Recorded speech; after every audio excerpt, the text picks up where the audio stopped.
Welcome to science force. வணக்கம். சரி, நேரடியா விஷயத்துக்கு வருவோம். நம்ம உடம்ப ஒரு பெரிய எப்பவும் பிஸியா இருக்கிற ஒரு நகரத்தோட வேஸ்ட் மேனேஜ்மெண்ட் சிஸ்டம், அதாவது கழிவு மேலாண்மை அமைப்போட கொஞ்சம் ஒப்பிட்டு பாருங்களேன். அந்த நகரத்தோட ரோடுகள், ஃபேக்டரிஸ், ட்ரைனேஜ் எல்லாம் கரெக்டா வேலை செஞ்சா எந்த பிரச்சனையும் இல்ல. ஆனா அந்த சிஸ்டம் ஃபெயில் ஆச்சுன்னா என்னாகும்? குப்பைகள் எல்லாம் சேர்ந்து ஊரே நாரிடும் இல்லையா? எக்ஸாக்ட்லி. அதே தான் நம்ம உடம்புலயும் நடக்குது.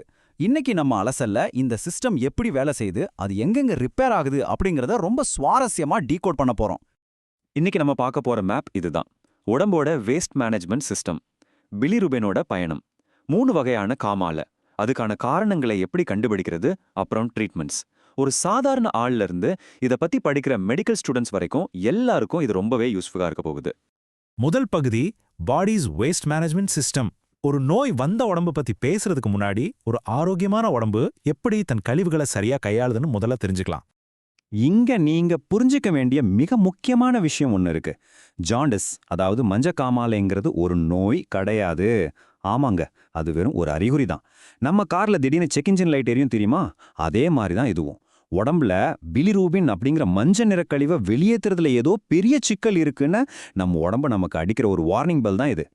இப்போ நம்ம லிவரை, அதாவது கல்லீரலை ஒரு பிரம்மாண்டமான ரீசைக்கிளிங் ஃபேக்டரியா கற்பனை பண்ணிக்கோங்க.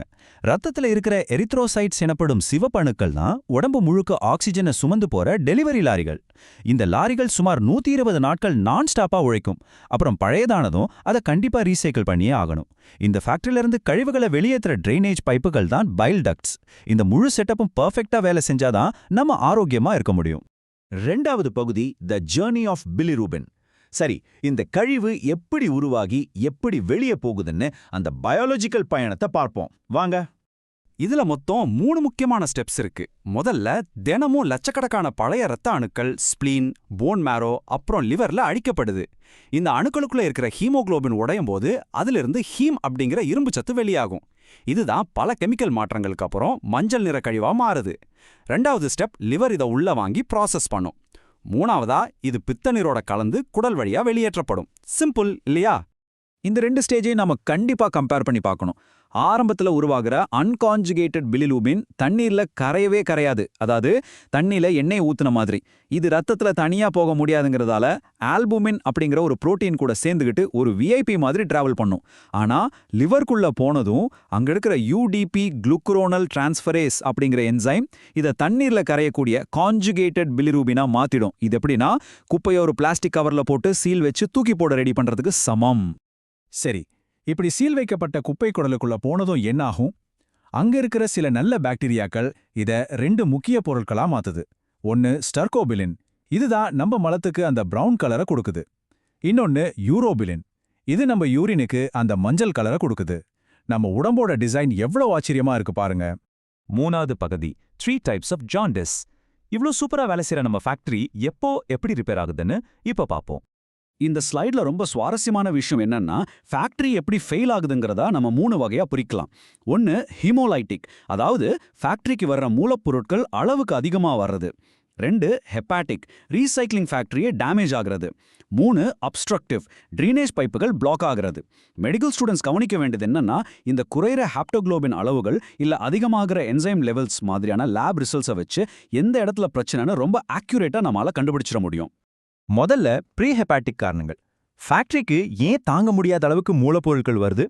சிக்கல் செல் டிசீஸ், மலேரியா, அப்புறம் சில இரத்த தான ரியாக்ஷன்ஸ்னால இரத்த அணுக்கள் ரொம்ப வேகமாகவும் அதிகமாகவும் அழிய ஆரம்பிக்கும். லிவர் நார்மலா தான் வேலை செய்யும், ஆனா அதால இவ்ளோ குப்பையை ஒரே நேரத்துல ஹேண்டில் பண்ண முடியாது. இதுல இன்ட்ரெஸ்டிங்கான விஷயம் என்னன்னா, யூரின் கலர் நார்மலாவே தான் இருக்கும், ஏன்னா தேங்கின கழிவை இன்னும் தண்ணியில கரையிற ஸ்டேஜுக்கு மாறல. 2வது ஹெப்பாட்டிக், அதாவது டேமேஜ்டான ஃபேக்டரி. இங்கே ரத்த அணுக்கள் நார்மலாக தான் வரும், ஆனால் லிவர் செல்ஸ் டேமேஜ் ஆனதுனால அதை ப்ராசஸ் பண்ண முடியாது. ஹெப்படைட்டிஸ் மாதிரியான வைரஸ், சிரோசிஸ், ஓவரா மது குடிக்கிறது, அப்புறம் சில மாத்திரைகளால் இது நடக்கும். ஃபேக்டரியை நின்று போகிறதால பேஷண்ட்டுக்கு பயங்கர சோர்வு, கும்மட்டல், வயிற்றோட மேல் வலது பக்கத்தில் வலி, அப்புறம் ரொம்ப டார்க்கான யூரின், இப்படி பல அறிகுறிகள் தெரியும். 3வது போஸ்ட் ஹெப்பாட்டிக், அதாவது அடைக்கப்பட்ட பைப்புகள். இங்க லிவர் சூப்பரா ப்ராசஸ் பண்ணிடும், ஆனா கழிவு வழியே போக வழி இருக்காது. பித்தப்பை கற்கள், பான்கிரியாட்டிக் கேன்சர் இல்லனா கட்டிகள்னால இந்த பைப்புகள் பிளாக் ஆகலாம். கழிவுகள் குடலுக்கு போக முடியாததால மலம் ஒரு மாதிரி வெளிரிய களிமண் கலர்ல இருக்கும். அது மட்டும் இல்லாம பைல் சால்ட்ஸ் ரத்தத்துல கலந்து தோல்ல டெபாசிட் ஆகுறதால நரம்புகள் தூண்டப்பட்டு பேஷண்ட்டுக்கு உயிர் போற அளவுக்கு பயங்கரமான நமைச்சல் இருக்கும். 4வது பகுதி, டயக்னாஸ்டிங் த ரூட் காஸ். இப்போ ஒரு டாக்டரோட பாயிண்ட் ஆஃப் வியூல இருந்து யோசிப்போம். இவ்ளோ பெரிய மர்மத்தை அவங்க எப்படி ஸ்டெப் பை ஸ்டெப்பா சால்வ் பண்றாங்க? எந்த ஒரு மருத்துவ பரிசோதனையா இருந்தாலும் சரி, அது இந்த ஒரு முக்கியமான கேள்வியில தான் ஆரம்பிக்கும். Why is the bilirubin increasing? Bilirubin அளவு ஏன் அதிகமாகுது? இந்த கேள்விக்கான பதில கண்டுபிடிக்காம எந்த டாக்டரும் ட்ரீட்மெண்ட் ஆரம்பிக்கவே மாட்டாங்க. பேஷண்ட் கிட்ட சில சிம்பிளான கேள்விகள் கேட்கும்போதே டாக்டர்ஸ் பாதி விஷயத்தை கண்டுபிடிச்சிடுவாங்க. காய்ச்சலோட வயிறு வலியும் இருக்கா? அப்போ அது இன்ஃபெக்ஷன் இல்லனா பைப்ல பிளாக்கா இருக்கலாம். திடீர்னு வெயிட் குறையுதா? மேபி கேன்சரா இருக்கலாம். சரக்கடிக்கிற பழக்கம் இல்ல சமீபத்துல எங்கேயாவது டிராவல் பண்ணது, இப்படி ஒரு சின்ன தகவலும் நம்ம ஃபேக்டரியில எந்த இடம் ரிப்பேர் ஆயிருக்குன்னு ஈஸியா காட்டி கொடுத்துடும். அடுத்து பிசிக்கல் எக்ஸாம்ஸ். டாக்டர்ஸ் கண்களுக்கு நேரடியா தெரியற க்ளூஸை தேடுவாங்க. தோலோட கலர் மாறுறதுக்கு முன்னாடியே கண்ணோட வெள்ளை பகுதியான ஸ்க்ளெரா மஞ்சள் நிறமா மாறுறது தான் முதல் அறிகுறி. அதை தொடர்ந்து வீங்கிய லிவரான ஹெப்படோமெகலி, வீங்கிய மண்ணீரலான ஸ்பிளினோமெகலி, இல்லனா வயித்துல தண்ணி கோர்த்துக்கிற அசைட்டிஸ், இதையெல்லாம் டாக்டர்ஸ் தொட்டு பார்த்தே ரொம்ப சுலபமா உணர்ந்துருவாங்க. இந்த பிளட் டெஸ்ட் எல்லாம் பாத்தீங்கன்னா நம்ம உடம்புக்குள்ள நடக்கிறத சொல்ற ஸ்பை மாதிரி வேலை செய்யும். அலனைன் அமினோ டிரான்ஸ்ஃபரேஸ் மற்றும் அஸ்பார்டேட் அமினோ டிரான்ஸ்ஃபரேஸ் அளவுகள் அதிகமா இருந்தா ஃபேக்டரிக்கு உள்ள இருக்கிற லிவர் செல்ஸ் டேமேஜ் ஆகிருக்குன்னு அர்த்தம். அதே ஏஎல்பி ஜிஜிடி அளவுகள் ஹையா இருந்தா ஃபேக்டரிக்கு வெளியே பைப்புகள்ல எங்கோ பிளாக் இருக்குன்னு டாக்டர்ஸ் கன்ஃபார்ம் பண்ணிடுவாங்க. பிரச்சனை இருக்குன்னு ரத்தம் காட்டி கொடுக்கும், ஆனா அது எக்ஸாக்டா எங்க இருக்குன்னு இமேஜிங் ஸ்கேன்ஸ் மூலமா தான் கண்ணால பார்க்க முடியும். அல்ட்ராசவுண்ட், சிடி ஸ்கேன் பண்ணி கட்டிகள் கற்களை ஈஸியா பார்க்கலாம். இதுல ரொம்ப அட்வான்ஸ்டான எண்டோஸ்கோபிக் ரெட்ரோகிராட் சொலாஞ்சியோ பாங்க்ரியாட்டோகிராஃபி மூலமா வாய் வழியா ஒரு டியூபை அனுப்பி ஒரு டையை யூஸ் பண்ணி பிளாக்கை கண்டுபிடிக்கிறது மட்டும் இல்ல, அங்கேயே அதுக்கான ட்ரீட்மெண்ட்டையும் பண்ண முடியும். டெக்னாலஜி எப்படி இருக்கு பாருங்க. கடைசி பகுதிக்கு வந்துட்டோம். Treatments and நியூபார்ன்ஸ். ரிப்பேர் ஆன இந்த சிஸ்டம்ஸை எப்படி சரி பண்றது, பிறந்த குழந்தைகளுக்கு இது எப்படி டோட்டலா மாறுபடுதுன்னு பார்ப்போம். நான் முன்னாடியே சொன்ன மாதிரி நாம மஞ்சக்காமாலைக்கு வைத்தியம் பார்க்கறதில்ல, அது உருவாகிற மூல காரணத்தை தான் அட்டாக் பண்றோம். மூலப்பொருட்கள் அதிகமா இருந்தா இன்ஃபெக்ஷனை சரி செய்யறது, ஃபேக்டரி ரிப்பேர் ஆனா வைரஸ் மருந்துகள் கொடுப்பது, இல்லனா பழக்க வழக்கங்களை மாத்துறது, பைப் பிளாக் ஆகியிருந்தா சர்ஜரி மூலியமா கல் எடுக்கிறது இல்ல ஸ்டென்ட் வைக்கிறதுன்னு ஒவ்வொரு பிரச்சனைக்கும் தனித்தனி பிரத்யேக தீர்வுகள் இருக்கு. இதுல ஒரு பிரில்லியண்டான விஷயம் என்னன்னா, பிறந்த குழந்தைங்களுக்கு வர ஜாண்டிஸ் பெரும்பாலும் ஒரு நோயே கிடையாது. குழந்தை பிறக்கும் போதே அது உடம்புல ரத்த அணுக்கள் ரொம்ப அதிகமா இருக்கும், ஆனா குட்டி லிவர் முழுசா வேலை செய்ய ரெடியா இருக்காது. ஒரு புது ஃபேக்டரி கட்டியிருக்கோம், மிஷின்ஸ் எல்லாம் பூட்டப் ஆகி ஃபுல் ஸ்பீட்ல வேலை செய்ய கொஞ்சம் டைம் எடுக்கும்ல, அதே மாதிரி தான் இதுவும். முதல் 1-2 வாரங்கள்ல இது நேச்சுரலாவே சரியாயிடும்.